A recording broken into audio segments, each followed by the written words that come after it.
Le marché de la cryptographie a connu une correction cette semaine. Cela est dû aux nouvelles de la SEC qui a contraint Kraken Exchange à fermer ses services de staking et à l'annonce du régulateur selon laquelle des programmes similaires sont des titres non enregistrés. Bien que cette nouvelle ait provoqué une vente, les analystes s'attendent à ce que le marché surmonte cette tendance dans les semaines à venir, avec une possible montée en montagne russe au second semestre. L'analyse technique suggère un nouveau test du support sous-jacent dans la zone des $20 000. Cependant, les investisseurs doivent garder à l'esprit que le pivot de la Fed tant attendu n'a pas encore eu lieu, pourrait avoir un impact important sur les cours des marchés des crypto-monnaies et des actions. Les analystes de Delphi Digital suggèrent que le dernier semestre de 2023 pourrait être marqué par des mouvements de marché plus positifs.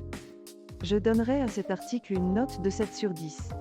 Il donne un bon aperçu des conditions actuelles du marché et fournit des informations précieuses sur les obstacles macroéconomiques potentiels qui devraient être pris en compte lors de la prise de décision d'investissement. Cependant, il ne fournit aucune stratégie ou conseil d'investissement concret.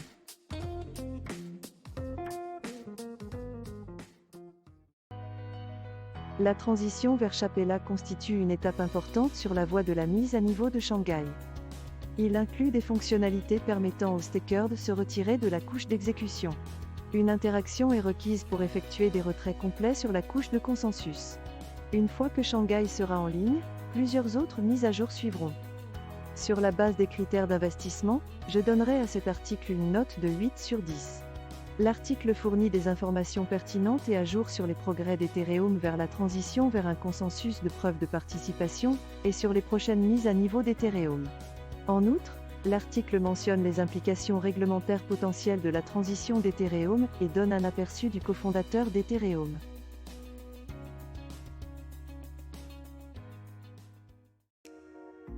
La Virtual Asset Regulatory Authority a récemment publié des directives à l'intention des fournisseurs de services d'actifs virtuels à Dubaï, aux Émirats arabes unis. Ces directives incluaient l'interdiction des pièces confidentielles. Les commentaires de la direction montrent une acceptation générale des directives. Il est entendu que, bien que cela puisse avoir un impact sur les pièces privées, ces effets ne seront pas fatals. Le directeur général de Binance Dubaï, Alexander Sherrod, a déclaré que ce nouveau développement témoignait de l'ambition de Dubaï. Il a ajouté que Dubaï souhaitait devenir un hub Web3 transparent et avant-gardiste. Les données suggèrent que Dubaï est en passe de devenir une véritable plaque tournante mondiale de la cryptographie. Crypto Oasis compte plus de 8300 professionnels travaillant dans cet espace. Je donnerai la note de 7/10 à cet article. L'article fournit une explication approfondie des nouvelles réglementations et de leur impact potentiel sur l'industrie de la cryptographie. Il fournit également un éventail de points de vue émanant de professionnels du secteur et de régulateurs. L'article mentionne également certaines données qui suggèrent que Dubaï est en train de devenir une plaque tournante mondiale de la cryptographie, ce qui pourrait intéresser les investisseurs. Cependant, il n'est pas question des opportunités d'investissement potentielles que les nouvelles réglementations pourraient créer, ce qui pourrait rendre l'article plus utile aux investisseurs.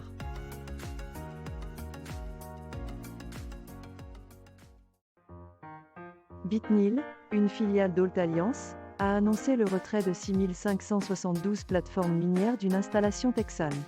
Cette installation appartenait auparavant à Compute North et a été jugée n'étant plus économiquement viable. Generate Capital a repris le site après que Compute North a déposé une demande de protection contre la faillite et que la société américaine Bitcoin Corp gère désormais les opérations. Les plateformes ont été initialement déplacées vers les installations dans le cadre d'un accord avec Compute North, mais elles sont maintenant expédiées vers un autre site. Le président exécutif d'Alt, Milton Todd Alt III, a exprimé sa frustration face à la situation.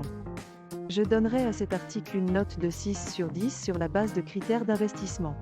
L'article fournit des informations précieuses sur la situation, mais il ne fournit aucune information sur les performances futures potentielles de l'entreprise ou sa rentabilité. En outre, aucune référence à un calendrier n'est faite, de sorte qu'il est difficile d'évaluer l'impact de cette décision sur le potentiel d'investissement global de l'entreprise.